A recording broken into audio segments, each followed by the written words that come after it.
ಸ್ನೇಹಿತರೆ, ಎಲ್ಲರಿಗೂ ನಮಸ್ಕಾರ. ನಿಮಗೆಲ್ಲರಿಗೂ ಕೂಡ ಗೊತ್ತಿರುವಂತೆ ಜೂನ್ 1ನೇ ತಾರೀಕು ಹೈದರಾಬಾದ್ ಕರ್ನಾಟಕ ಮೀಸಲಾತಿ ಸಂಬಂಧ ಏನು ರಾಜ್ಯಪಾಲರ ಆದೇಶಗಳ ವಿರುದ್ಧವಾಗಿ ಹೊರಡಿಸಿಕೊಂಡಿರ್ತಕ್ಕಂಥ ಸುತ್ತೋಲೆಗಳಿಗೆ ವಿರೋಧ ವ್ಯಕ್ತಪಡಿಸಲಿಕ್ಕೆ ಒಂದು ಬೃಹತ್ ಪ್ರತಿಭಟನೆಯನ್ನು ಫ್ರೀಡಮ್ ಪಾರ್ಕ್ ಬೆಂಗಳೂರಲ್ಲಿ ಹಸಿರು ಪ್ರತಿಷ್ಠಾನದ ವತಿಯಿಂದ ಹಮ್ಮಿಕೊಳ್ಳಲಾಗಿತ್ತು. ಸೊ ಈ ಒಂದು ಪ್ರತಿಭಟನೆ ಯಶಸ್ವಿಯಾಗಿ ಮುಗಿದಿದೆ. ಸೊ ಈ ಒಂದು ಪ್ರತಿಭಟನೆಯಿಂದ ಬಹುತೇಕ 24 ಜಿಲ್ಲೆಗಳ ಅಭ್ಯರ್ಥಿಗಳಿಗೆ ಒಂದು ಆಶಾಕಿರಣವಾಗಿ ಹಸಿರು ಪ್ರತಿಷ್ಠಾನ ಅಂತಕ್ಕಂಥ ಒಂದು ಸಂಘಟನೆ ಮತ್ತು ಅದರ ಪದಾಧಿಕಾರಿಗಳು ನಮ್ಮ ಬೆಂಬಲಕ್ಕೆ ನಿಂತ್ಕೊಂಡಿದ್ದಾರೆ. ಸೊ ನಾವು ಅವರಿಗೆ ಈ ಮೂಲಕ ಒಂದು ಹೃತ್ಪೂರ್ವಕವಾಗಿರ್ತಕ್ಕಂಥ ಧನ್ಯವಾದಗಳನ್ನು ಹೇಳಲಿಕ್ಕೆ ಇಷ್ಟಪಡ್ತೇವೆ.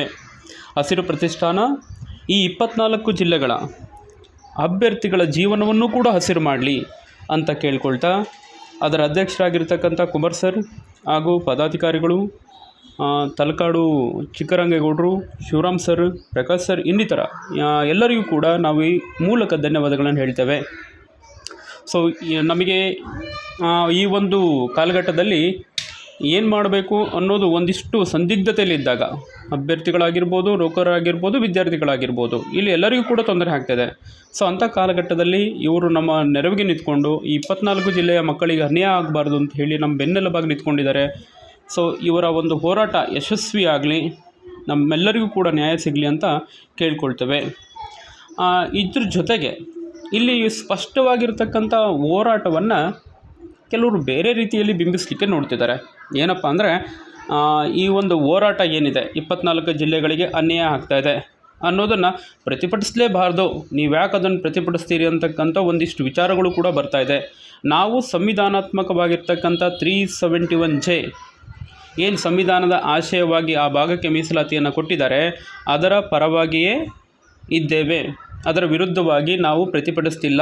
ನಾವು ಪ್ರತಿಭಟಿಸ್ತಿರ್ತಕ್ಕಂಥದ್ದು ಒಂದು ಭಾಗದ ಅಭ್ಯರ್ಥಿಗಳಿಗೆ ಹೆಚ್ಚಿನ ಉದ್ಯೋಗವನ್ನು ದೊರಕಿಸಿಕೊಡ್ಲಿಕ್ಕೋಸ್ಕರ ಇನ್ನೊಂದು ಭಾಗದ ಅಭ್ಯರ್ಥಿಗಳ ಜೀವನವನ್ನು ನರಕಕ್ಕೆ ತಳ್ತಕ್ಕಂಥ ಪ್ರಯತ್ನ ಏನಿದೆ, ಅಥವಾ ಈ ಭಾಗದ 24 ಜಿಲ್ಲೆಗಳಿಗೆ ಸೇರಿರ್ತಕ್ಕಂಥ ಅಭ್ಯರ್ಥಿಗಳ ಉದ್ಯೋಗವನ್ನು ಕಿತ್ಕೊಂಡು ಇನ್ನೊಂದು ಭಾಗದಲ್ಲಿರ್ತಕ್ಕಂಥ ಅಭ್ಯರ್ಥಿಗಳಿಗೆ ಸಂವಿಧಾನ ಬಾಹಿರವಾಗಿ ಕೆಲವು ಸುತ್ತೋಲೆಗಳ ಮೂಲಕ ನಾವು ಹೇಳ್ತಾ ಇರ್ತಕ್ಕಂಥದ್ದು ಸಂವಿಧಾನಬದ್ಧವಾಗಿರ್ತಕ್ಕಂಥ ರಾಜ್ಯಪಾಲರ ಆದೇಶ, ಅದರ ಪ್ರಕಾರ ಪಾಲನೆ ಮಾಡಿ ನೇಮಕಾತಿ ಮಾಡಿ ಅಂಥೇಳಿ ನೀವೇನು ಹೇಳ್ತಿದ್ದೀರಿ, ತಪ್ಪಾದ ಸುತ್ತೋಲೆ ಆದರೂ ಪರವಾಗಿಲ್ಲ, ನಮ್ಮ ಭಾಗದವ್ರಿಗೆ ಹೆಚ್ಚು ಉದ್ಯೋಗ ಬೇಕು, 24 ಜಿಲ್ಲೆಗಳ ಅಭ್ಯರ್ಥಿಗಳು ಉದ್ಯೋಗ ಕಳೆದುಕೊಂಡ್ರೂ ಪರವಾಗಿಲ್ಲ ಅನ್ನೋದು ಈ ನಿಲುವನ್ನು ನಾವು ಪ್ರಶ್ನೆ ಮಾಡ್ತಾಯಿದ್ದೀವಿ.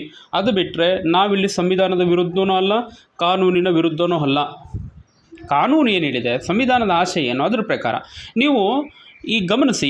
ಈ ಹಸಿರು ಪ್ರತಿಷ್ಠಾನದ ವತಿಯಿಂದ ನಡೀತಿರ್ತಕ್ಕಂಥ ಸಭೆ ಅಥವಾ ಈ ಹಿಂದಿನ ಬಂದಿರತಕ್ಕಂಥ ಪತ್ರಿಕೆಗಳೆಲ್ಲವೂ ಕೂಡ ಸ್ಪಷ್ಟವಾಗಿ ಹೇಳ್ತಾಯಿದೆ ನಮ್ಮ ಹೋರಾಟ ಏನು. ನಾವು ರಾಜ್ಯಪಾಲರ ಆದೇಶಗಳ ನ್ಯೂನತೆ ಏನಿದೆ ಅದರ ವಿರುದ್ಧ ಏನು ಸರಿಯಾದ ಕ್ರಮದಲ್ಲಿ ರಾಜ್ಯಪಾಲರ ಆದೇಶಕ್ಕೆ ತಕ್ಕಂತೆ ನೇಮಕಾತಿಗಳಾಗಬೇಕಿತ್ತು, ಆ ರೀತಿ ಆಗಿಲ್ಲದ ಕಾರಣ ಪ್ರತಿಭಟನೆ ಮಾಡ್ತಾಯಿದ್ದೀವಿ ಅನ್ನೋದು ಈ ಹಿಂದಿನ ಅನೇಕ ಪತ್ರಿಕೆಗಳು ಬಂದಿದೆ. ರಾಜ್ಯಪಾಲರ ಮನವಿಯನ್ನು ಕೂಡ ಇಲ್ಲಿ ಹಾಕಿದ್ದೇವೆ. ಅಂದರೆ ಎಲ್ಲವೂ ಸ್ಪಷ್ಟತೆ ಇದೆ. ಎಲ್ಲೂ ಕೂಡ 371J ಸಂವಿಧಾನಾತ್ಮಕ ಮೀಸಲಾತಿಯನ್ನು ಯಾರು ವಿರೋಧ ಮಾಡ್ತಿಲ್ಲ.